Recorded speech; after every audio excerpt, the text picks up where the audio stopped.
The scent of espresso and fresh cornetti filled the air as I wiped down the marble counter for what felt like the 100th time that morning. My fingers ached from gripping the cloth too tightly, a habit I'd developed over the past 3 months of working at Cafe Bellini. The morning rush had finally subsided, leaving behind a battlefield of empty cups and crumpled napkins scattered across the small tables. Palermo in October was beautiful in a way that made my chest ache. Golden sunlight streamed through the cafe's arched windows, illuminating dust motes that danced like tiny spirits. Outside, the cobblestone streets of the historic district bustled with tourists clutching cameras and locals hurrying to their destinations. I'd chosen this city deliberately. Far enough from Milan to feel like a fresh start, yet familiar enough that I could blend into the rhythms of Italian life. Raffaella. Table say needs clearing, Marco called from behind the espresso machine, his thick Sicilian accent turning the number into a melody. He was the owner's nephew, barely 20, with an easy smile that reminded me why I'd needed to leave my old life behind. Simple. Uncomplicated. Safe. I grabbed a tray and moved toward table 6, my sensible flats silent against the worn terracotta tiles. This cafe was nothing like the glittering social events I'd grown up attending. No designer dresses, no whispered conversations laden with double meanings, no careful navigation of family alliances and business arrangements that had nothing to do with love and everything to do with power. Here, I was just Raffaella. Not Raffaella Mancini, daughter of one of Milan's most prominent gallery owners. Not the woman who'd spent years perfecting the art of appearing interested while remaining detached. Just a girl who made decent cappuccinos and was learning to appreciate the freedom of anonymity. I was loading dirty cups onto my tray when the cafe door opened. The small bell above it chimed, a cheerful sound that had become as familiar as my own heartbeat. I didn't look up immediately, too focused on balancing the precarious stack of dishes. "Buongiorno, find a seat anywhere," Marco called out in his broken English, assuming as he always did that anyone entering after 10 a.m. must be a tourist. But something made me pause. A shift in the air, perhaps, or the sudden silence that fell over the cafe like a held breath. When I finally turned, tray still balanced in my hands, my entire world tilted on its axis. Pietro Bernardi stood just inside the doorway, and time seemed to fold in on itself. He looked exactly as I remembered, and nothing like I remembered all at once. Tall, easily 6 feet, with that same athletic build that I'd traced with my fingers one unforgettable night 6 months ago. His dark hair was shorter now, styled with precision rather than the slightly tousled look he'd worn in Milan. The charcoal suit he wore was impeccably tailored, the kind of quality that whispered wealth rather than shouting it. But it was his eyes that made my breath catch. Storm gray, intense, fixed on me with a recognition that sent ice water through my veins. Those same eyes that had looked at me with heat and hunger in that hotel room. The eyes of a man I'd convinced myself I'd never see again. The tray slipped. I caught it at the last second, cups rattling against each other in a cacophony that shattered the frozen moment. Heat flooded my cheeks as several patrons turned to look, but I couldn't tear my gaze away from him. He moved then, with a fluid grace that I remembered too well. Not toward me directly, but to a table near the window, the corner table. The one that offered the best view of the entire cafe and, I realized with growing dread, an unobstructed sight line to the counter where I worked. "Raffaella, are you all right?" Marco appeared at my elbow, his young face creased with concern. "You look like you've seen a ghost." "I'm fine," I managed, though my voice sounded foreign to my own ears. "Just tired." I forced myself to move, to carry the tray to the kitchen, to breathe, but I could feel Pietro's gaze following me like a physical touch. When I finally had to emerge, had to face the inevitable, I found him settled at that corner table, a newspaper spread before him, though I suspected he wasn't reading a single word. "Would you like me to take his order?" Marco offered, picking up on my discomfort with the intuition of someone who'd learned to read tourists and locals alike. "No," I heard myself say. "I'll do it." I had to. Running would only confirm what I suspected he already knew. That I'd left Milan deliberately, that I'd been hiding, that the woman who'd spent one passionate night with him and then disappeared without a trace had reasons beyond simple regret. I smoothed down my black apron, tucked a strand of dark hair behind my ear, and crossed the cafe floor. Each step felt like walking through water. By the time I reached his table, my heart was hammering so hard I could hear it in my ears. "Buongiorno," I said, proud of how steady my voice sounded. "What can I get for you?" He looked up slowly, deliberately, as though he'd been waiting for this exact moment. Up close, I could see details I'd forgotten, or perhaps had never let myself fully catalog. The small scar through his left eyebrow, the way his jaw was shadowed with the barest hint of stubble, perfectly maintained, the silver cufflinks at his wrists, engraved with a symbol I didn't recognize. Raffaella, my name in his mouth was a statement, not a question. His Italian accent was more pronounced than I remembered, lending a dangerous musicality to the single word. "I wondered if you'd recognize me." "I wasn't sure you'd recognize me," I countered, though we both knew it for the lie it was. His lips curved into something that wasn't quite a smile. "I could never forget you, Kara. Not in 6 months. Not in 6 years. Not ever." The endearment made my skin prickle. "Kara. Darling." It was casual in Italian, the kind of thing strangers said to each other. But the way he said it carried weight, possession, promise. "What are you doing here?" The question escaped before I could stop it, before I could remember to maintain the professional distance this situation demanded. "Having coffee," he replied smoothly, though his eyes never left my face. Unless that's a crime in Palermo. You know what I mean. Do I? He leaned back in his chair, the picture of casual ease, but I could see the tension in his shoulders, the predatory stillness of a man who'd learned to wait for exactly the right moment to strike. "Perhaps you should ask yourself what you're doing here, running away to Sicily like a thief in the night." I didn't run away. The defensive edge in my voice betrayed me. "No?" One dark eyebrow rose.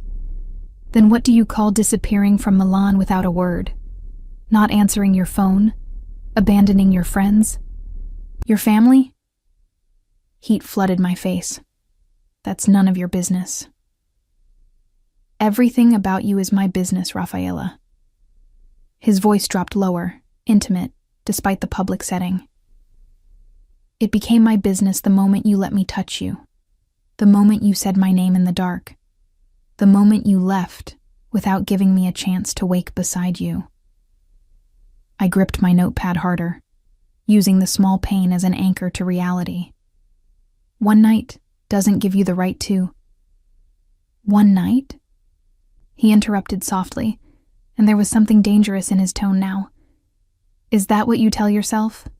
That it was just one night, easily forgotten?" It was a mistake. The words tasted like ash. Was it?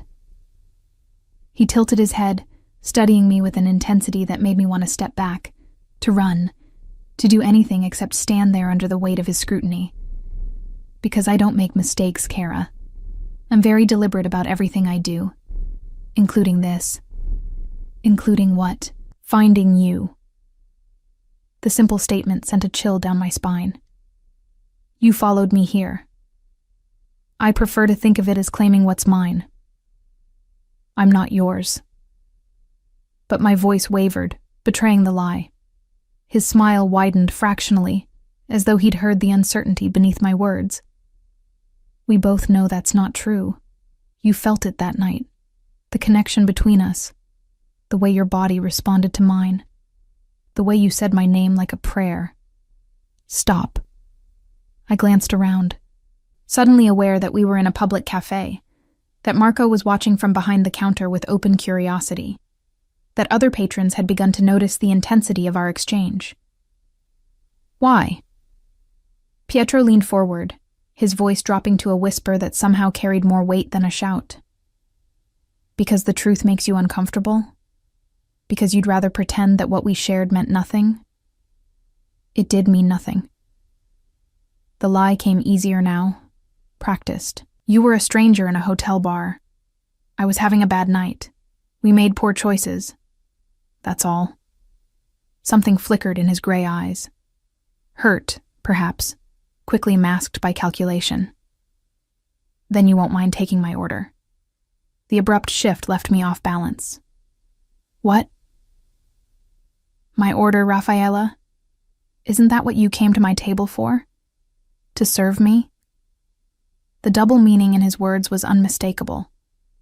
I straightened my spine, drawing on every lesson in composure I'd ever learned from my mother's careful instructions on navigating high society.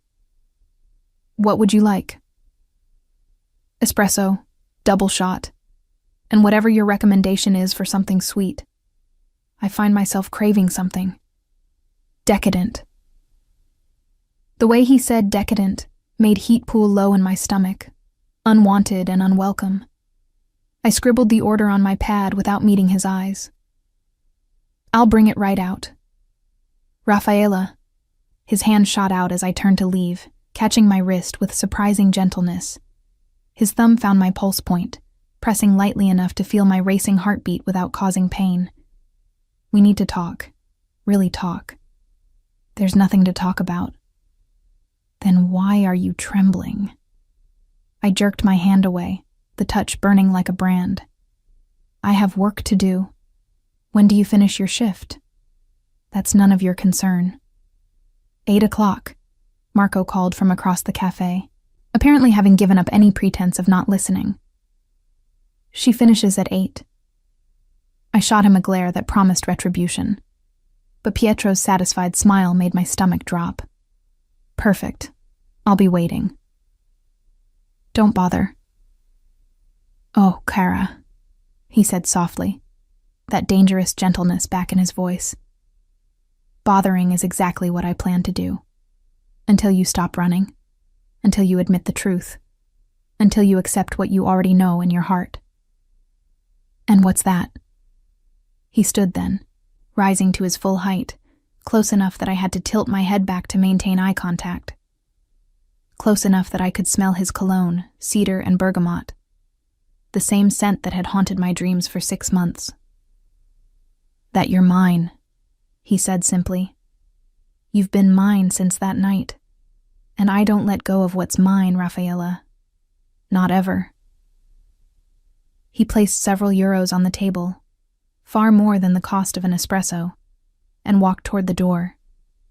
But at the threshold, he paused, looking back over his shoulder. 8 o'clock. Don't make me come find you. The bell chimed as he left, but the weight of his presence remained, heavy and inescapable as the Sicilian sun. I managed to hold myself together until my lunch break. Marco, bless him, didn't ask questions when I grabbed my bag and practically ran out the cafe's back entrance. My hand shook as I fumbled for my phone, dialing the only person who might understand what I was facing. Pronto? Sophia's voice was breathless, probably interrupted from one of her yoga sessions. He found me. The words tumbled out before I could stop them. A pause, then quieter, more serious. Pietro? He just walked into my cafe like he owned the place. I pressed my back against the sun-warmed stone wall of the alley, trying to slow my racing heart. Sophia, how did he find me? Another pause, longer this time. When she spoke again, her voice carried a note of guilt that made my stomach drop. Raf, there's something I need to tell you. Something I should have told you months ago. What did you do? Nothing. I swear I didn't tell him where you were, but... She exhaled heavily. Do you remember that night? The night you met him? How could I forget? Sophia's family had thrown one of their legendary parties at their Milan estate. I'd been her +1, dragged along despite my protestations that I needed to stay home and work on catalog descriptions for my father's next gallery exhibition. She'd insisted, claiming I needed to live a little, to stop hiding behind my work and my careful distance from the world she inhabited. Of course I remember. Pietro was there because of my brother. Luca brought him as his guest. My blood ran cold. Your brother knows Pietro. Raf. Sophia's voice was gentle, apologetic. My family has known the Bernardi family for years. Pietro isn't just some businessman, he's... Don't. I cut her off, not wanting to hear it confirmed. Don't tell me. But she continued anyway. He's the consigliere for the Moretti family. Has been for almost a decade. He's brilliant, Raf. Dangerous. The kind of man who solves problems with a phone call and makes people disappear with a word. The world tilted. I'd suspected, of course. The way men had deferred to him at that party. The expensive suit that fit too perfectly. The bodyguards who'd waited discreetly outside the hotel. But suspecting and knowing were two entirely different things. Why didn't you tell me this before? Because you were so careful, Sophia said. You never got involved with anyone from our world. You kept your distance from all the families, all the complications. And I thought maybe, just this once, you could have something without all the baggage. I didn't know you'd actually. She trailed off delicately. Sleep with him? Run away from him. Sophia's correction was pointed. Raf, what happened that night? After you left together? I closed my eyes, letting myself remember for the first time in months. The hotel suite, his hands on my skin, the way he'd looked at me like I was the only thing that mattered in the entire world. The whispered words in Italian that I'd only half understood but had felt down to my bones. And then, in the gray dawn light, the phone call he'd taken in the bathroom. The conversation in rapid Italian that I'd overheard through the door.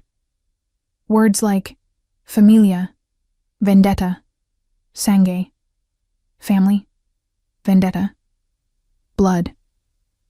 I dressed in silence and left before he'd finished the call. Coward that I was. It doesn't matter, I finally said. That was 6 months ago. I've built a new life here. Raf, listen to me. Sophia's voice took on an urgent tone. If Pietro Bernardi came to Palermo to find you, it's not because he wants to reminisce about old times. Men like him don't leave Milan on a whim. Then why is he here? You really don't know? Know what? Sophia was quiet for so long I thought the call had dropped. Then, Palermo is Moretti territory, has been for generations. If Pietro's here, it's because he has business with the Sicilian branch. And if he's sitting in your cafe, watching you serve coffee. She trailed off meaningfully. What? He's claiming you, Raf, publicly. That's how it works in their world. By being seen with you, by making it clear he has an interest, he's putting you under his protection. Which also means, I'm his property, I finished bitterly. I was going to say untouchable to others. But yes, essentially the same thing. I wanted to scream, to throw my phone, to run again, further this time. Maybe to the mainland.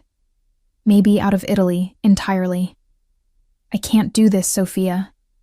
I can't be part of that world. I don't think you have a choice anymore. Her words, though gentle, carried the weight of inevitability. Not now that he's made his intentions clear. After we hung up, I stood in that alley for a long time, watching shadows lengthen as afternoon shifted toward evening.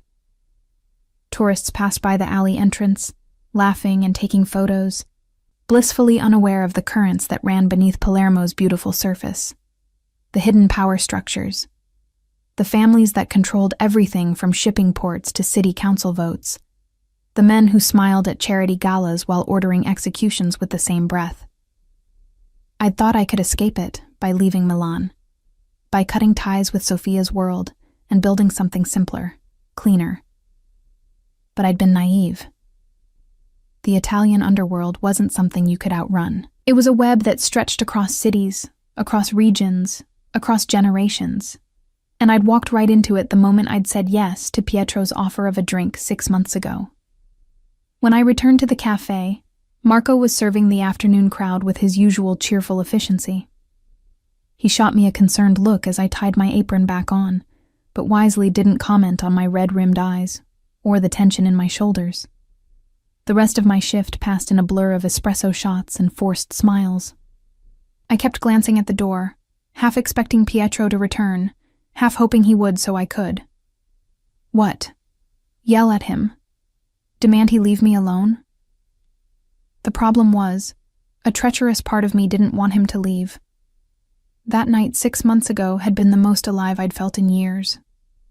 For once, I hadn't been Raffaella Mancini, art gallery heiress, carefully maintaining the perfect balance of friendly distance with everyone in Sophia's world.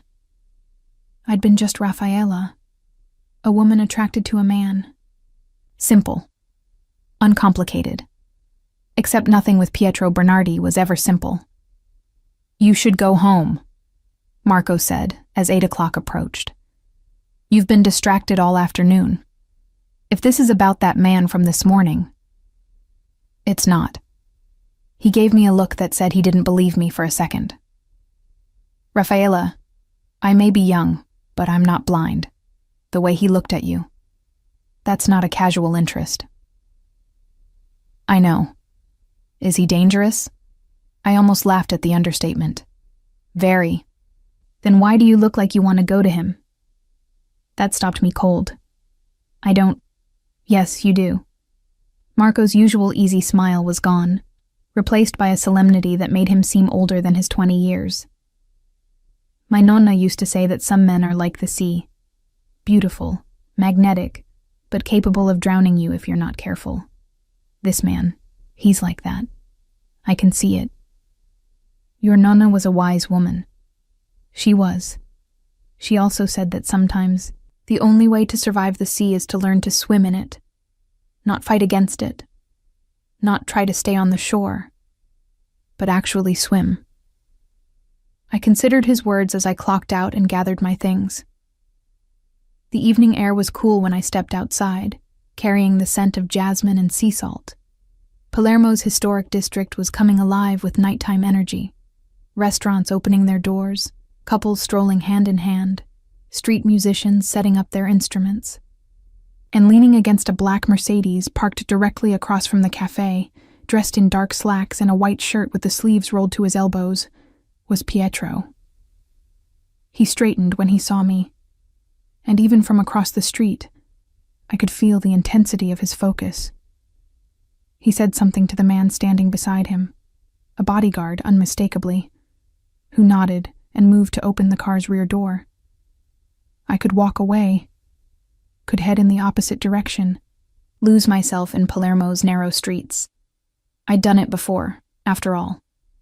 But Marco's words echoed in my mind.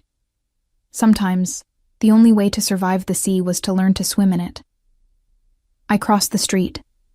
Pietro watched me approach, his gray eyes tracking my every movement.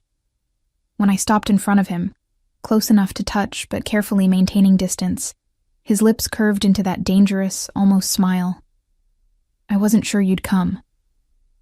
I'm here to tell you to leave me alone. Are you?" His voice was soft, intimate despite the public setting. "Because it looks to me like you're here because you couldn't stay away. Your ego is showing."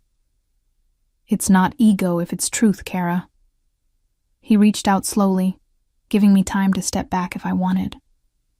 When I didn't, his fingers brushed a strand of hair from my face, tucking it behind my ear with devastating gentleness. "You felt it that night. This pull between us. The inevitability.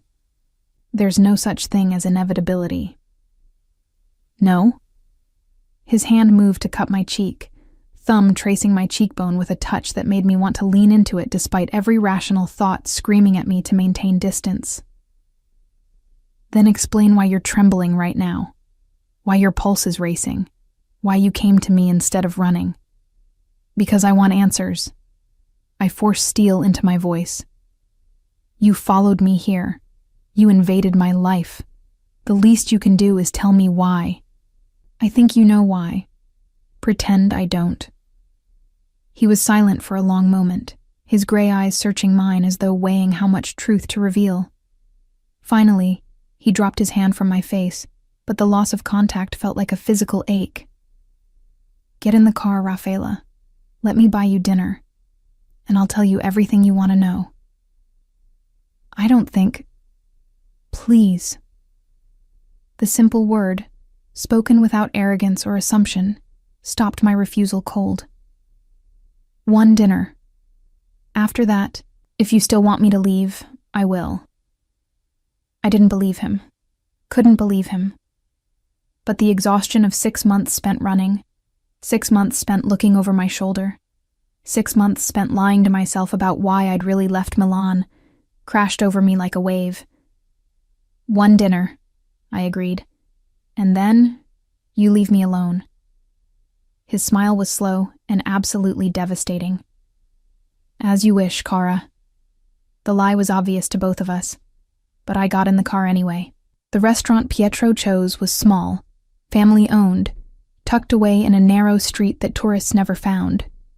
The kind of place where the menu wasn't written down, and the owner greeted regular customers with embraces and rapid Sicilian that was more Arabic and Greek than Italian. The owner, a silver-haired man with weathered hands and sharp eyes, took one look at Pietro and ushered us through the main dining room to a private courtyard in the back. Strings of lights hung overhead, casting warm pools of illumination over a single table set with simple white linens and a candle flickering in a glass holder. Signor Bernardi, it's an honor. The owner bowed slightly, a gesture of respect that spoke volumes about Pietro's influence even here in Sicily, far from Milan's power centers. The usual wine? Per favore, Antonio. And whatever Teresa has prepared tonight, we'll trust her judgment. After Antonio retreated, leaving us alone in the intimate space, I settled into my chair and studied the man across from me. In the candlelight, Pietro's features were softer somehow, less intimidating than they'd been in the harsh fluorescence of the cafe. He knows you well, I observed. I've been coming here since I was assigned to Palermo 5 years ago. Pietro poured wine for both of us, a deep red that smelled of cherries and oak.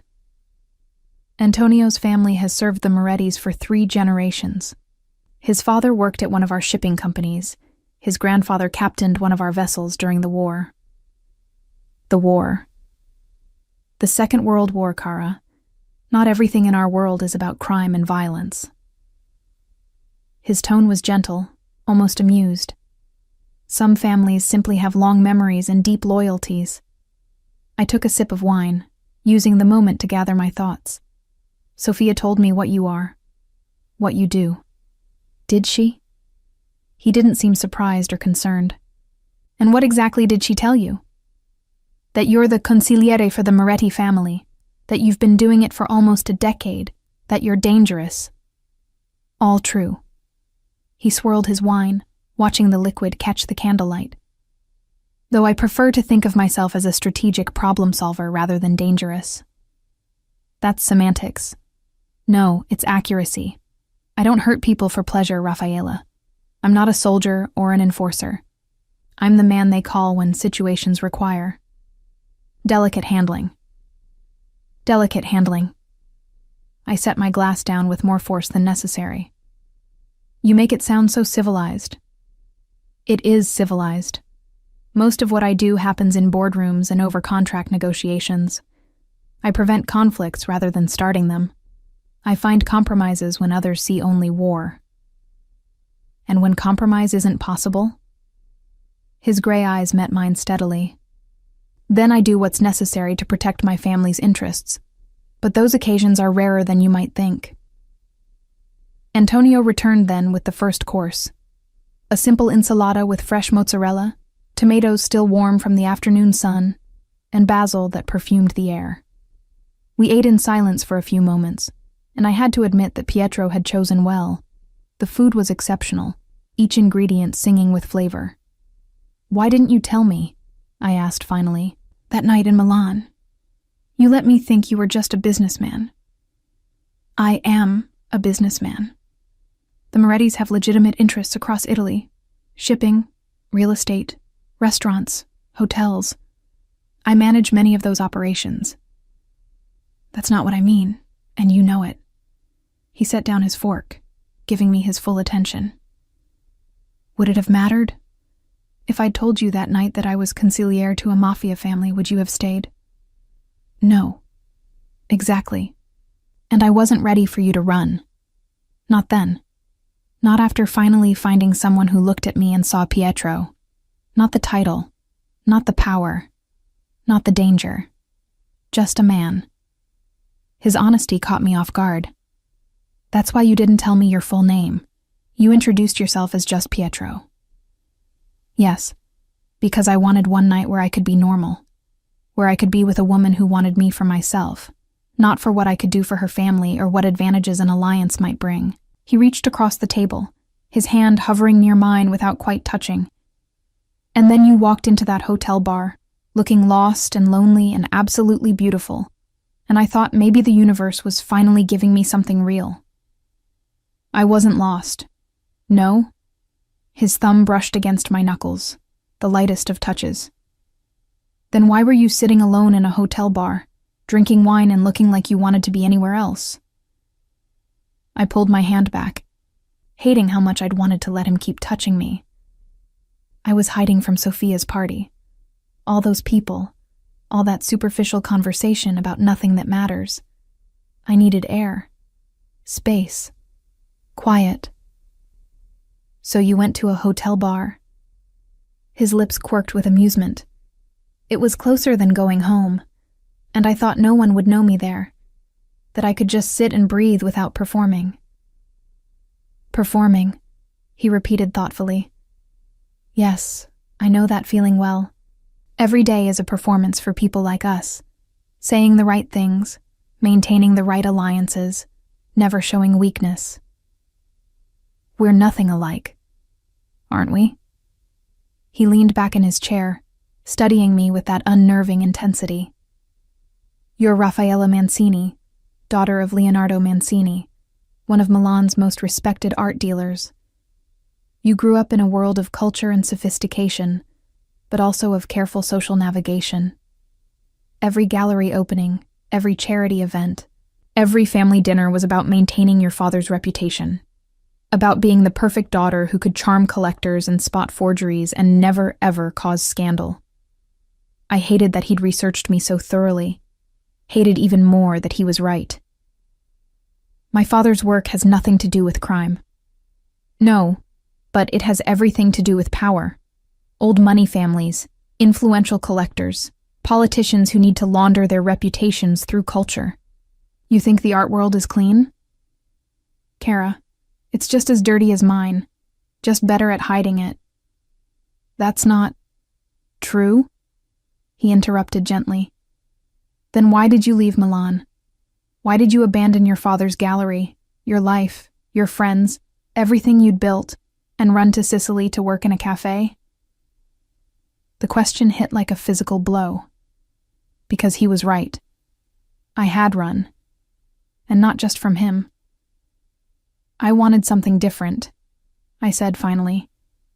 "Something honest." "And is serving coffee to tourists honest?" "More honest than pretending to care about which shade of blue Bellini used when I know the painting is probably stolen or forged, or bought with money from someone's offshore accounts." Pietro was quiet for a long moment. Then, so softly I almost didn't hear him. "Who hurt you, Raffaella?" The question was so unexpected, so gentle, that tears pricked my eyes before I could stop them. "What?" "Someone hurt you. Someone made you lose faith in the world you were born into." "Who was it?" I wanted to lie, to deflect, to maintain the careful walls I'd built around the truth. But sitting there in that candlelit courtyard, with Pietro looking at me with something that might have been understanding, The words spilled out. My father, not physically. He never touched me.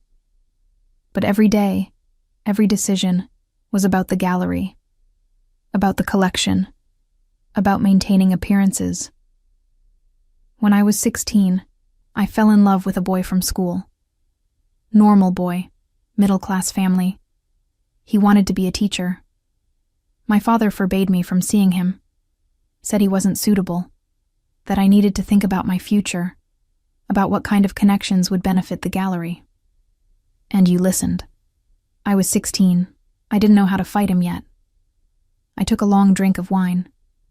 When I was 23, I thought I'd finally found a way out.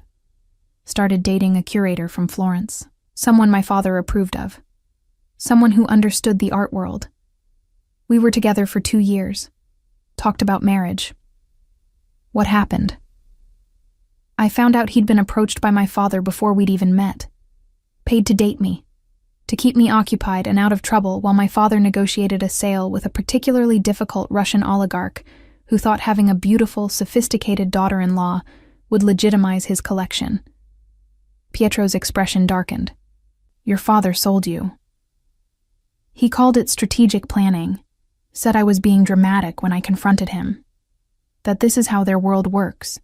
Marriages, relationships, even love. They're all transactions. So you ran. I needed to prove to myself that I could build something on my own terms, that my worth wasn't tied to my last name, or my father's connections, or who I could attract for the sake of business. I met his eyes across the table. And then I met you. And for one night, I felt like I was just a woman with a man who wanted me. Not my connections. Not my family. Just me. You were. You are. But you lied about who you were. I didn't lie. I just didn't tell you everything. His hand found mine again, and this time I didn't pull away. Rafaela, I've spent my entire adult life surrounded by people who want things from me. Power, money, protection, introductions, favors. That night, when I saw you sitting at that bar, you looked at me with curiosity instead of calculation. You talked to me about art and philosophy and why the ancient Romans were terrible at portrait sculpture. You laughed at my jokes, not because they were funny, but because you were genuinely amused. And when I kissed you, it was because I wanted to, not because it served some strategic purpose. And now? My voice was barely a whisper. What do you want now? He turned my hand over in his thumb tracing patterns on my palm that made my breath catch. Now I want to finish what we started. I want to know you. Really know you. Not just your body, though Diosa, I haven't stopped thinking about that night. But your mind, your fears, your dreams. What makes you laugh? What makes you angry? I want everything, Kara, and I'm done pretending I don't. You can't just decide that. Why not? Because I'm not some problem you can solve with a phone call. I'm a person with my own life, my own choices. I know that. His gray eyes were intense in the candlelight. That's why I came here myself instead of sending someone to bring you back to Milan. That's why I'm sitting here, asking you to give me a chance, instead of making demands. You have choices, Rafaela. You've always had choices. The question is, what do you choose? Before I could answer, Antonio appeared with the main course. Fresh pasta with seafood, the scent of garlic and white wine and ocean, making my mouth water despite the turmoil in my chest. We ate in silence for a while, the food providing a welcome respite from the intensity of our conversation. But I could feel Pietro watching me between bites, patient in a way that was somehow more unnerving than aggression would have been. If I asked you to leave Palermo, I finally said, to go back to Milan and forget you ever found me, would you? He didn't hesitate. No. Just like that? No consideration? I've spent 6 months trying to forget you, Rafaela. It didn't work. Every woman I saw made me think of you. Every conversation felt empty compared to that one night we spent talking until dawn. Every business dinner, every negotiation, every moment of my carefully controlled life felt hollow because you weren't in it. That's not love. That's obsession. Perhaps. I'm not sure I know the difference anymore. He set down his fork, giving me his complete attention. What I do know is that I've spent my entire life being rational, strategic, controlled. And then I met you, and for the first time I wanted something purely for myself. Not for the family, not for business. Just for me. What are you asking me for, Pietro? Time. A chance to show you that what we had wasn't a mistake or a one-night stand. That it could be something real, something lasting, if you let it. He paused. And I'm asking you to trust me. Trust you? You're a consigliere to the Mafia. Yes. And I'm also the man who held you in the dark and listened to you talk about why Caravaggio's use of light was revolutionary. Who walked with you through Milan's streets at dawn because you wanted to see the city wake up. Who promised you that night that I would never hurt you, and I meant it. Promises are easy to make. Then let me prove mine. He reached into his pocket and pulled out a small card, sliding it across the table. This is the address of an apartment I own here in Palermo. It's empty, fully furnished, but no one is living there. It's yours if you want it. I stared at the card like it might bite me. I'm not going to be your mistress. I'm not asking you to be. His voice was patient. I'm offering you a safe place to live. Better than whatever small apartment you're renting on a waitress's salary. No strings attached. If you want to keep working at the cafe, fine. If you want to pursue art again, I can introduce you to galleries here.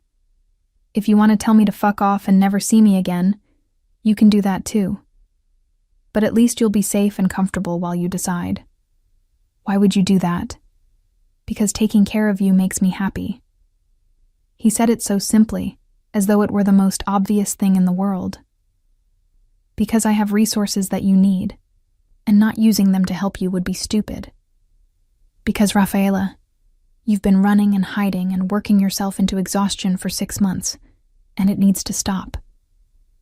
You can't just, yes, I can, and I am.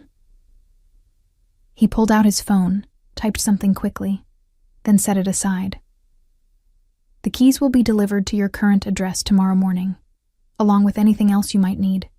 You can move in whenever you're ready. This is insane. Perhaps. But I've learned that the best opportunities in life often appear insane at first.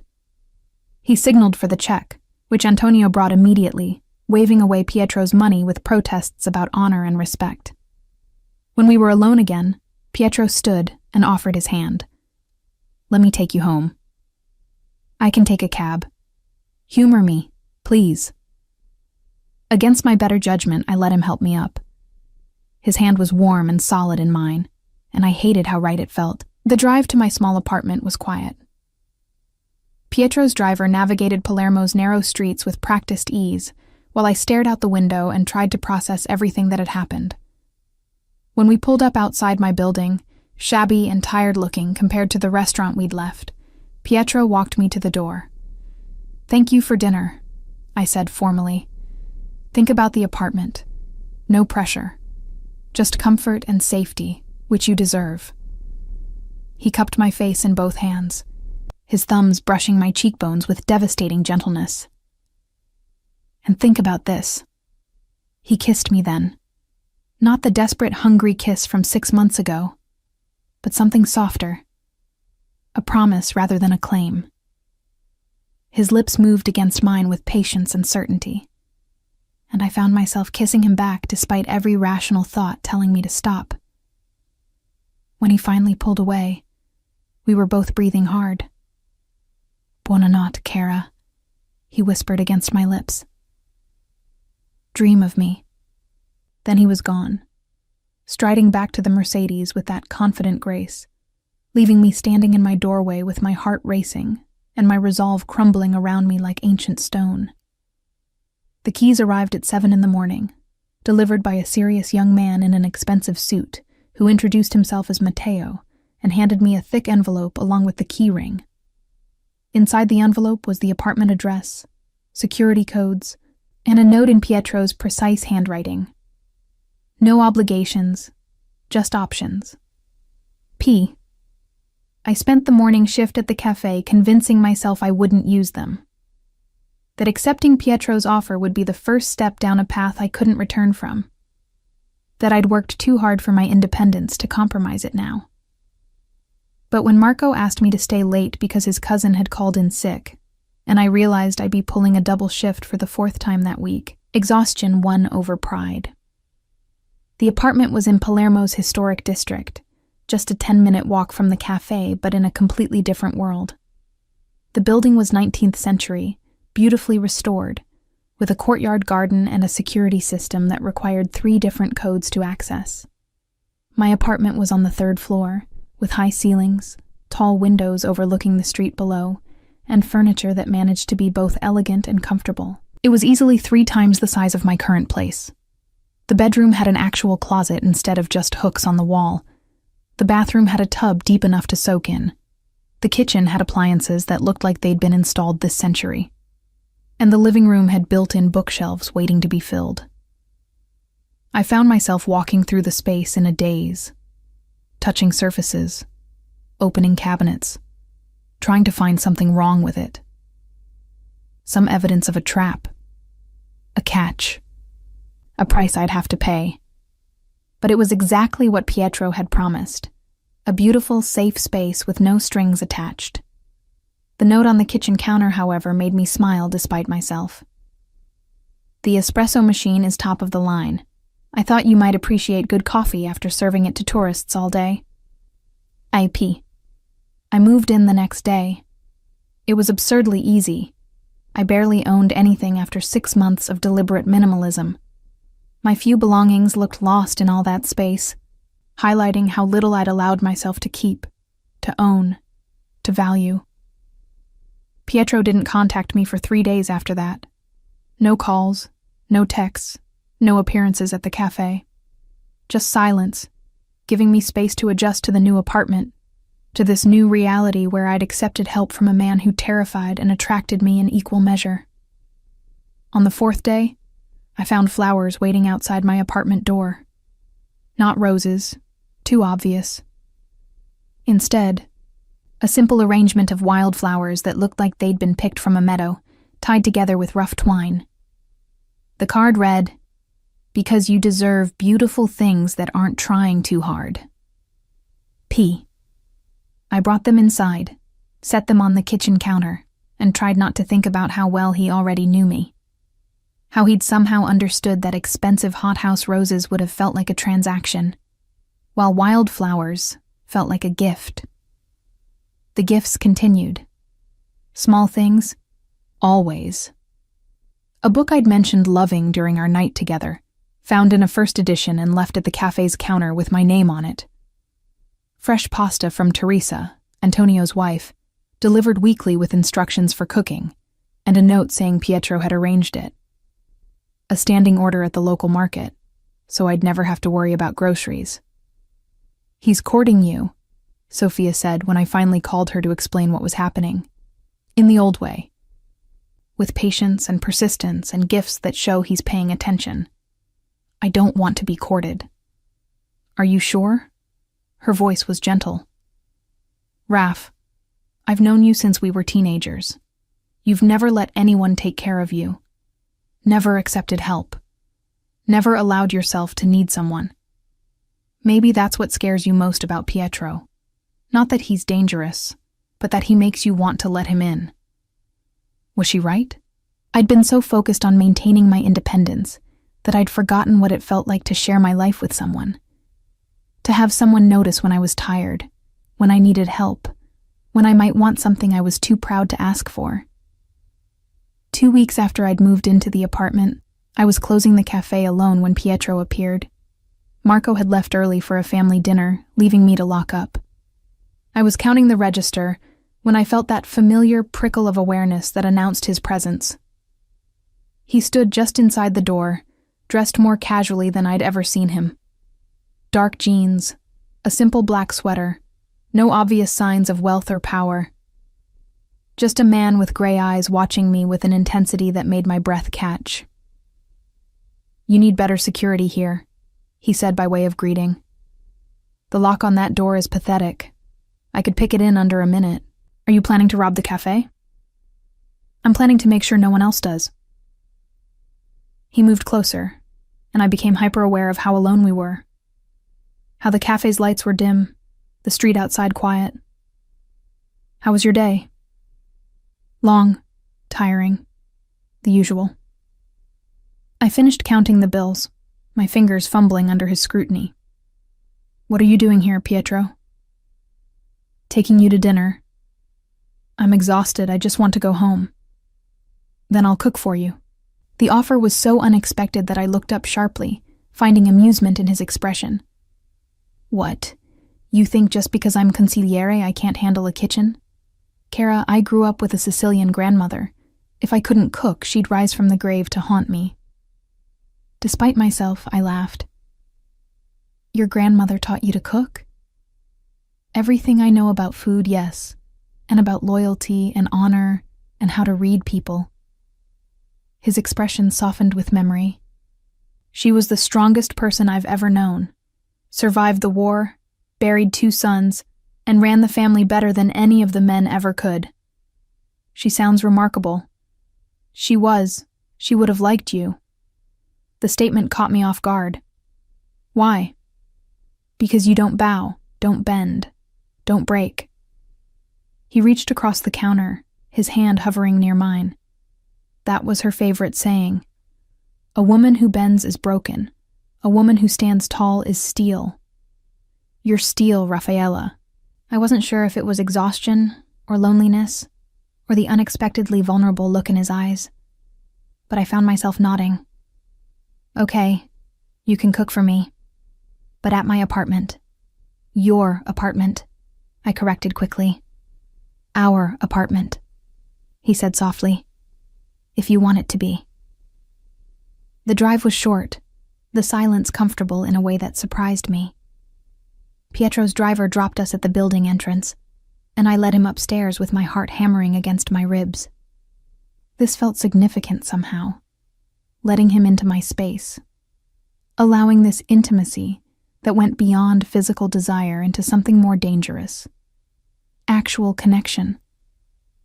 He moved through the apartment with the confidence of someone who'd chosen every piece of furniture, every fixture, every detail with care. In the kitchen, he opened cabinets like he knew exactly where everything was, which, I realized, he probably did. "Sit," he instructed, pulling ingredients from the refrigerator, "and talk to me. Tell me about your day." "Why?" He paused, meeting my eyes across the kitchen island. "Because I want to know. Because hearing about your life, even the boring, mundane parts, makes me happy. Because, Raffaella, I'm trying to prove to you that I'm more than just the consigliere. That I'm a man who wants to know everything about the woman he stopped abruptly. "The woman you what?" "The woman I care about." The admission seemed to cost him something. More than I should. More than is probably safe. But I'm done pretending otherwise. My throat felt tight. "Pietro, don't." He held up a hand. "Don't tell me all the reasons this is a bad idea. I know them. I've listed them myself every night for 6 months. It doesn't change how I feel." He cooked while I talked, and the domesticity of it was almost more intimate than sex had been. Watching him move through the kitchen with practiced ease, listening to him hum softly to himself, seeing the careful attention he paid to every detail, it felt like being given a glimpse behind the mask he wore for the world. The pasta he made was simple but perfect. Aglio e olio, with fresh chili and parsley. We ate at the small dining table, and for the first time since arriving in Palermo, I didn't feel alone. "Tell me about your work," I said as we finished eating. "The real work, not the cleaned-up version." He was quiet for a long moment, considering. "Most of what I do is boring. Contract negotiations, dispute resolution, making sure our legitimate businesses run smoothly. The Morettis have been transitioning for the past 20 years, moving away from the old ways towards something more sustainable. But not entirely legitimate. No, some businesses operate in gray areas, protection mostly, making sure our people and our interests are safe from rivals and outsiders." He poured more wine for both of us. "I won't lie to you, Rafaela. There are aspects of my work that you'd find distasteful. But I'm not a monster. I don't hurt innocent people. And I've spent the last decade working to minimize violence wherever possible. Do you ever want out? Every day." The admission was quiet, but absolute. "But it's not that simple. The family depends on me. Generations of loyalty and tradition weigh on every decision, and walking away would leave a power vacuum that someone worse would fill." "So you're trapped." "I prefer to think of it as fulfilling an obligation."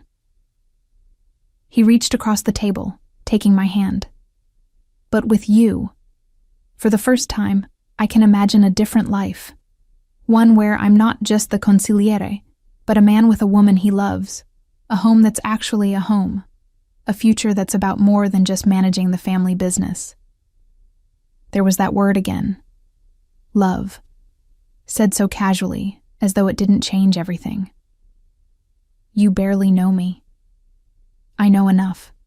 I know you take your coffee black with 1 sugar. I know you read poetry before bed. I know you hate shallow conversation, but come alive when discussing art or philosophy. I know you're kind to people who serve you, which says more about your character than any grand gesture ever could. I know you're scared of needing anyone because needing people has always meant losing yourself." His thumb traced circles on my palm. "And I know that when I kiss you, you kiss me back even though every rational part of you says you shouldn't. That's just attraction." "Is it?" He stood, pulling me up with him. "Then let's test that theory." He kissed me then, and it was nothing like the controlled kiss outside my old apartment. This was heat and hunger and 6 months of pent-up need crashing together. His hands cupped my face, my jaw, slid into my hair. My hands fisted in his sweater, pulling him closer, needing to eliminate every inch of space between us. We stumbled toward the bedroom, a tangle of reaching hands and desperate kisses. Clothes disappeared in a trail across the floor. And when he finally lifted me onto the bed, looked down at me with those storm-gray eyes dark with desire, I felt something crack open in my chest. "Tell me to stop," he breathed against my lips. "Tell me you don't want this, and I'll walk away. I'll never push, never force, never take what isn't freely given." "Don't stop," I whispered. "Don't you dare stop." What followed was a reclaiming, a relearning. His hands mapping my body with reverent attention, finding places that made me gasp and shiver. My mouth exploring the strong column of his throat, the defined muscles of his shoulders, the scar on his ribs that I'd never noticed before. "How did you get this?" I traced it with my fingers. "Knife fight when I was 23. Stupid territorial dispute." He kissed me before I could ask more questions. "Ancient history." We made love slowly at first, savoring every touch, every whispered word in Italian and English.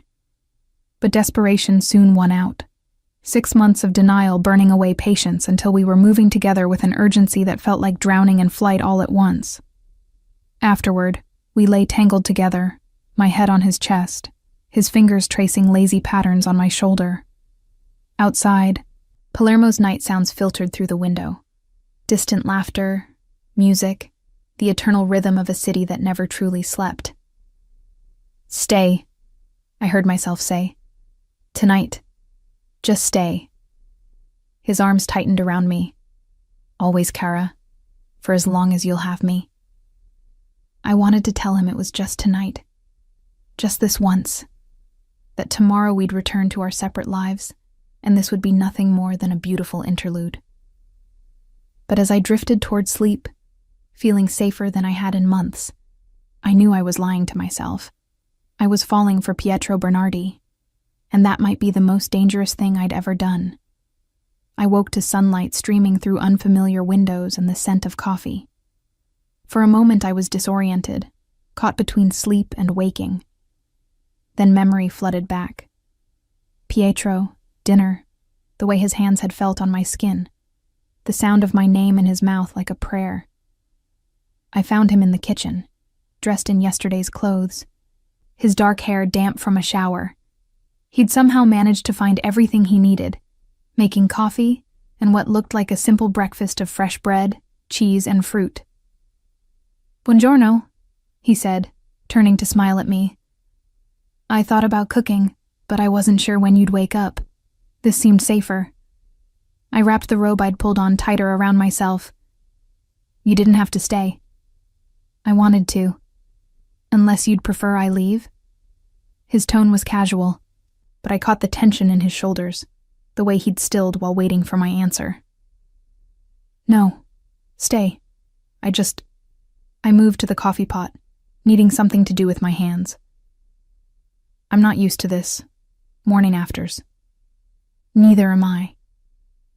His admission surprised me. Not like this anyway. Usually I'm gone before dawn. Easier that way. No expectations, no complications. And this is complicated. Devastatingly so. He moved behind me, his hands settling on my hips with familiar ease. "But I don't mind complications when they involve you." We ate breakfast with an ease that felt dangerous, as though we'd been doing this for years instead of barely knowing each other. He told me about a meeting he had later that day with the Moretti patriarch, Don Salvatore, who was flying in from Milan specifically to review operations in Sicily. I told him about the art restoration project I'd been following online, a Caravaggio that had been discovered in a French attic. It felt normal, domestic, like playing house in the most dangerous way possible. "I have to go," he finally said, glancing at his watch. "But I'll see you tonight? Dinner?" "Pietro, we can't what?" He cupped my face in his hands. "Spend time together? Get to know each other?" "Kara, I'm not asking you to marry me or join the family business. I'm asking for dinner. Say yes." "Yes," I heard myself agree, as though the word had been waiting all morning to escape. His kiss was brief but thorough, leaving me breathless and already counting hours until evening. When he left, the apartment felt too empty, too quiet. I'd gotten used to the space over the past weeks, but now it felt like something was missing. Someone was missing. I was in trouble. Deep, complicated, dangerous trouble. Work was a welcome distraction. Marco was in high spirits, chattering about his cousin's wedding plans while I made espressos, and tried not to think about gray eyes and strong hands. But I noticed things I hadn't before. The way certain customers deferred to others. The subtle nods of recognition between men in expensive suits. The careful dance of respect and power that played out in seemingly casual interactions. Pietro's world, I realized, was everywhere. I just hadn't been looking for it before. "Raffaella?" Marco's voice broke through my thoughts. "There's someone asking for you." I looked up to find a woman standing at the counter. Mid-30s, elegantly dressed in a silk blouse and tailored pants, with dark hair pulled back in a severe bun. She had the kind of beauty that came with money and careful maintenance, but her eyes were cold, assessing. "Raffaella Mancini?" she asked in Italian that carried a Milanese accent. "Yes. Can I help you?" "I'm Isabella Moretti." She said it like I should recognize the name, and with a sinking feeling I did. The Moretti patriarch's daughter. Pietro's boss's daughter. We should talk. Privately. My stomach dropped, but I forced a smile. I'm working right now. It wasn't a request. Her voice hardened. Marco, you don't mind if I borrow your employee for a few minutes, do you? Marco, looking terrified, nodded quickly. Of course, Signora Moretti. Whatever you need. I untied my apron with shaking hands and followed Isabella to one of the corner tables. She waited until I sat before speaking, her gaze never leaving my face. I understand you've been seeing Pietro Bernardi. I don't think that's any of your business.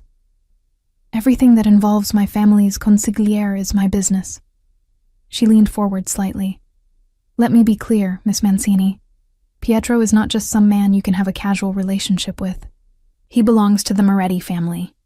His loyalty, his time, his energy, all of it belongs to us. People don't belong to other people. Her laugh was cold. That's a very naive view of our world. But then you're not from our world, are you? You're an outsider, playing at a life you don't understand. And you're here to warn me away? I'm here to offer you a reality check. She pulled a photograph from her purse and slid it across the table. It showed Pietro in Milan, outside a restaurant, with a beautiful blonde woman on his arm. This was taken 3 weeks ago. Her name is Giuliana Rossini, from one of the oldest families in Campania. Educated, sophisticated, and more importantly, someone who understands our world and her place in it. The image felt like a physical blow, but I kept my expression neutral. If Pietro is with someone else, that's between him and me. He's not with her. Yet. But marriages in our world aren't about love, Miss Mancini. They're about alliances. And the Rossini family has something we need. My father is pushing for this match. Pietro knows his duty. Then why are you here? Because despite his intelligence, Pietro has always had a weakness for the wrong women. And you, with your art world sophistication and your independence, you're exactly the kind of distraction he doesn't need right now. She leaned back, her expression almost sympathetic. I'm not saying you're a bad person. I'm saying you're bad for him, bad for the family. And in our world, that's the same thing. Does Pietro know you're here? Pietro knows where his loyalties lie, but apparently, you needed it spelled out more clearly. She stood, smoothing her blouse with precise movements. Take some advice from someone who knows this life. Walk away now, before you get hurt. Before you cost Pietro everything he's worked for. Be the bigger person. After she left, I sat there for a long time, staring at the photograph. Pietro looked different in it, more formal, his expression guarded in a way I'd never seen. The woman on his arm was stunning, confident, clearly comfortable in the world of wealth and power. Everything I wasn't. Everything I'd run from. Raffaella? Marco touched my shoulder gently. Are you okay? Fine, I lied. Just fine. I finished my shift on autopilot, going through the motions while my mind spun. Isabella's warning played on repeat, each word cutting deeper. I'd been fooling myself, thinking I could have something real with Pietro. He lived in a world where duty trumped desire, where marriages were strategic alliances, where love was a luxury people like him couldn't afford. When Pietro showed up at 8 o'clock as promised, I was ready. Or I thought I was. Cara, I thought we could try this new place near the marina. He stopped when he saw my face. What's wrong? Isabella Moretti came to see me today. His expression darkened instantly. What did she say? That you belong to the family. That you have duties I'm distracting you from. That you're supposed to marry some Rossini woman for political reasons. I held up the photograph. Is this true? He took the photo, his jaw tight. Where did you get this? Does it matter? Is it true, Pietro? Are you promised to someone else? It's complicated. It's not complicated. I stood, needing distance. Either you're free to be with me or you're not. Which is it? My father and Don Salvatore have discussed a potential alliance with the Rossinis, yes. But nothing is finalized. Nothing is agreed to. But it will be. Not if I refuse. And will you? Refuse? I challenged. Or will you do your duty to the family, like Isabella said? Because that's what people like you do, isn't it? You put the family first. Always. You don't understand? I understand perfectly. My voice broke despite my efforts to control it. I understand that I was stupid to think this could work. That you could choose me over your obligations. That what we have could matter more than family politics and strategic alliances. It does matter. He crossed to me, gripping my shoulders. Rafaela, you matter more than any alliance, more than any political benefit. You matter more than anything. Pretty words. But Isabella made it clear that in your world, love doesn't trump duty. And I won't be someone's mistress while you marry for politics. I won't be the woman you come to when you need to feel human, while you build your life with someone appropriate. That's not... It is exactly what would happen. I pulled away from him. I've seen this before, Pietro. My father's world was full of men who had wives for show and mistresses for pleasure. I won't be that woman. I'm not asking you to be. Then what are you asking? For me to wait while you figure out how to navigate family expectations? For me to be patient while you play politics with your life? With our lives? I'm asking you to trust me. His voice was desperate now, nothing like the controlled consigliere. Trust that I'll find a way, that I won't let the family dictate who I love. Love, I repeated softly. You keep using that word like it solves everything. But it doesn't. Love isn't enough when you live in a world where duty comes first. Then I'll change the world. The absolute certainty in his voice made me pause. You can't just... Watch me. He pulled out his phone, made a call. Don Salvatore, it's Pietro. We need to talk. Now. Yes, I know you're in meetings. This is more important. I'm refusing the Rossini alliance. No, it's not negotiable. I've found someone. Someone I'm choosing for myself. You can accept it or find a new consigliere. He ended the call and looked at me. There. It's done. Pietro, you can't just... The family will adjust. They always do. He cupped my face in his hands. Rafaela, I've spent my entire life doing what was expected, fulfilling obligations, putting the family first. But you make me want to be selfish. You make me want to choose myself, my happiness, my future. And that future includes you, if you'll have me. It's not that simple, Isabella said. Isabella is trying to protect me the only way she knows how.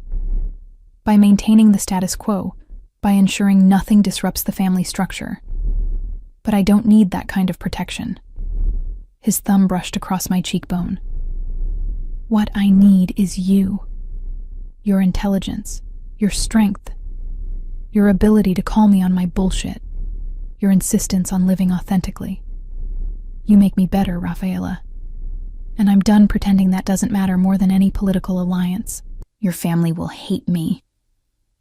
Probably, at first, but they'll come around, and if they don't, he shrugged, then I'll build something new, with you.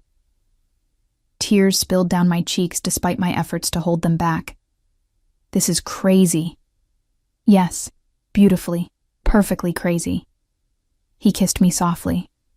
Say yes, Kara. Say you'll give us a real chance. Not just stolen nights and secret dinners, but an actual relationship. Public, committed, real.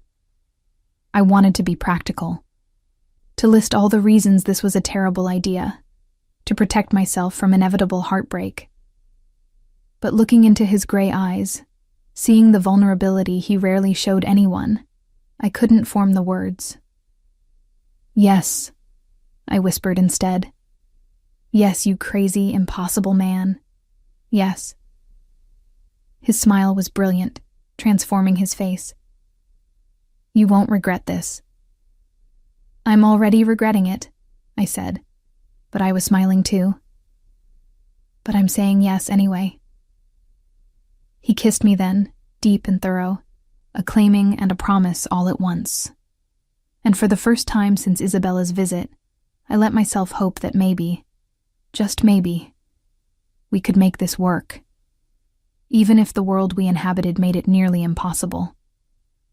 The Moretti patriarch arrived in Palermo 3 days later, and Pietro insisted I come to the meeting. You're part of this now, he said as we drove to the family's Sicilian estate. They need to meet you, to see that you're not some flight of fancy or distraction. And if they don't approve? His jaw tightened. Then they'll learn to live with disappointment. The estate was stunning, a 17th century villa perched on hills overlooking the sea, surrounded by orange groves and vineyards. Guards were posted at the gates, subtle but unmistakable. This was the heart of Moretti power in Sicily, and I was walking into it holding Pietro's hand. Don Salvatore Moretti was in his 70s, silver-haired and sharp-eyed, with the kind of presence that commanded instant respect. He stood when we entered his study, Isabella at his side, along with 2 men I didn't recognize, but who clearly held positions of power. So, this is the woman worth refusing the Rossini alliance for, Don Salvatore said, his gaze assessing me with unsettling thoroughness. She's younger than I expected. Prettier, too.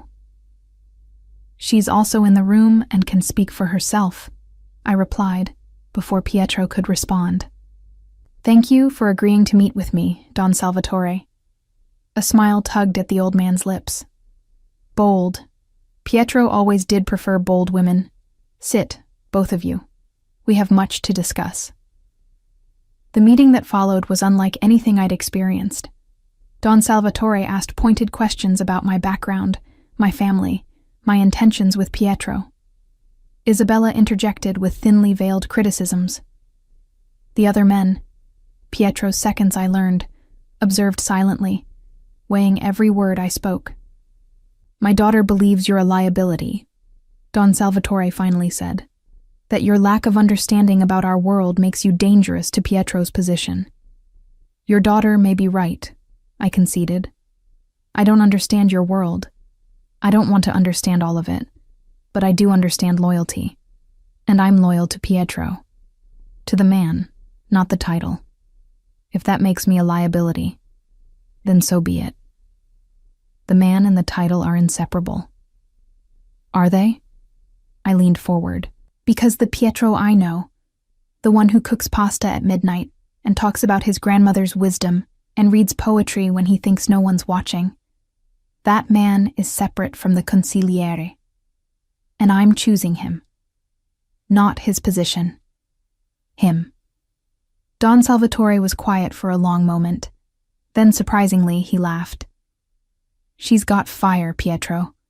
I'll give you that. His expression sobered. But fire alone isn't enough. The Rossini alliance would have brought us considerable advantages. Trade routes, political connections, access to markets we currently can't touch. What does she bring us? Happiness, Pietro said simply. She brings me happiness. And a happy consigliere is a more effective one. You've told me that yourself, Don Salvatore. That a man without something to fight for is a man without purpose. I meant fight for the family. She is my family now. Or she will be if she'll have me. The room went silent. Isabella's expression darkened. Don Salvatore's eyes narrowed, and my heart stopped beating for several long seconds. Pietro, I started, but he squeezed my hand, cutting me off. I've served the Morettis faithfully for a decade, he continued. I've negotiated deals that saved us millions. I've prevented wars that would have cost dozens of lives. I've never asked for anything personal. Not once. But I'm asking now. Let me have this. Let me have her. And I promise you, my loyalty won't waver. My service won't diminish. If anything, I'll be stronger for having something real to protect." Don Salvatore studied us both for what felt like an eternity. Finally, he sighed. "You're putting me in a difficult position, Pietro. The Rossinis won't take this lightly. Giuliana's father already considers this engagement as good as sealed." "Then I'll handle the Rossinis," Pietro said. "I'll find another way to give the family what they need from that alliance. But Raffaella is non-negotiable." "And if I refuse?" "Then you'll have my resignation." Isabella gasped. One of the other men swore softly. Don Salvatore's expression went cold. "You'd leave the family over a woman you barely know?" "I'd leave because you taught me that a man without integrity is nothing. And I'd have no integrity if I promised myself to Raffaella while remaining bound to your expectations about who I should marry. So yes, if you force me to choose, I choose her." The tension in the room was suffocating. I wanted to speak, to tell Pietro it wasn't worth losing everything, but the look he gave me stopped the words in my throat. Don Salvatore stood, walking to the window overlooking the orange groves. When he spoke, his voice was tired. "Your grandmother would be proud of you. Or furious. I haven't decided which. She always said that love was worth fighting for. She also said that family came first. Raffaella is my family now." The patriarch turned, and I saw something like resignation in his eyes. "Very well. If you're so certain, if you're willing to stake your position on this, then I won't stand in your way. But understand this, Pietro, the Rossinis will need to be handled delicately, and you'll need to prove that this woman is worth the complications she's bringing." "I will." "And you—" Don Salvatore's gaze fixed on me. "If you hurt him, if you betray his trust, if you use his affection to compromise this family's interests, you'll discover exactly how unforgiving we can be. Are we clear?" "Perfectly clear, Don Salvatore." "Good. Then I suppose congratulations are in order." He didn't sound happy about it, but he extended his hand to Pietro. "Don't make me regret this decision." After we left the estate, I waited until we were in the car before speaking. "You're insane. You just threatened to quit over me." "I meant every word." "Pietro, your entire life is the Moretti's. You can't just—" "My entire life was the Moretti's," he corrected. "Past tense. Now my life is going to include other things. You. A future that's about more than just managing family business. Maybe a family of our own someday if you want that." "You're talking about children when we've barely started this." "I'm talking about possibilities, Cara. About a future I never let myself imagine before you." His hand found mine. "I meant what I said in there. You're my family now. And I protect my family." 2 weeks later, the threats started. First, it was just notes left on my doorstep. Anonymous warnings to stay away from what doesn't belong to you. Then my cafe locker was broken into. Nothing stolen, but everything touched, violated. Finally, someone followed me home from work, staying just far enough back that I couldn't get a good look, but close enough to make their presence known. Pietro was furious when I told him. "The Rossinis," he growled, pacing his apartment like a caged predator. "They're sending a message." "What kind of message?" "That you're vulnerable, that I can't protect you, that choosing you over Giuliana was a mistake." His expression turned cold, calculating. "They're miscalculating. Badly." "What are you going to do?" "What I do best, solve the problem." He made several calls in rapid Italian, his tone clipped and commanding. When he finished, he pulled me into his arms. "You're moving in here, permanently, and Matteo will be assigned as your full-time security, non-negotiable." "Pietro, I can't live my life surrounded by bodyguards." "You can, and you will, at least until the Rossinis understand that you're untouchable." He tilted my chin up. Raffaella, in my world, threats against family aren't idle. They're warnings before action, and I won't risk losing you because I was too stubborn to take precautions. I moved into Pietro's apartment the next day. It felt like surrendering my hard-won independence, but I couldn't deny the reality of the danger. The Rossinis were powerful, connected, and clearly willing to use violence to make their point. What I didn't expect was how right it would feel. Living with Pietro, sharing space, falling into routines together. He made me breakfast before his meetings. I left him notes about interesting art exhibitions. We cooked together, argued about philosophy, made love with an urgency that suggested we both knew this happiness was fragile. And slowly, I began to understand his world. The careful balance of respect and power, the unwritten rules that governed interactions, the way loyalty was currency and betrayal was met with swift retribution. It was Pietro himself who taught me, patiently explaining the context behind seemingly casual comments, the significance of who sat where at family dinners, the meaning behind certain gestures and phrases. He was introducing me to his world not as a liability to be protected, but as a partner who needed to understand the game being played. The night everything changed, we were having dinner at Antonio's restaurant, the place that had become ours in the weeks since our reunion. Pietro had just finished telling me about a successful negotiation when his phone rang. His expression shifted as he listened, hardening into something cold and dangerous. When he ended the call, he was no longer the man I'd been having dinner with, but the consigliere. We need to leave. Now. What happened? The Rossinis made their move. They've taken someone. Fear clenched my stomach. Who?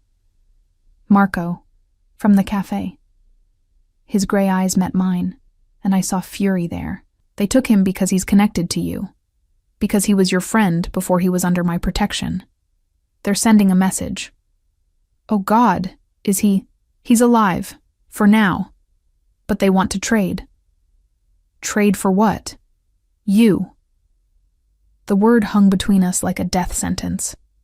They wanted me, were willing to hurt an innocent boy to get me, to prove that Pietro couldn't protect what was his, that choosing me over Juliana had consequences.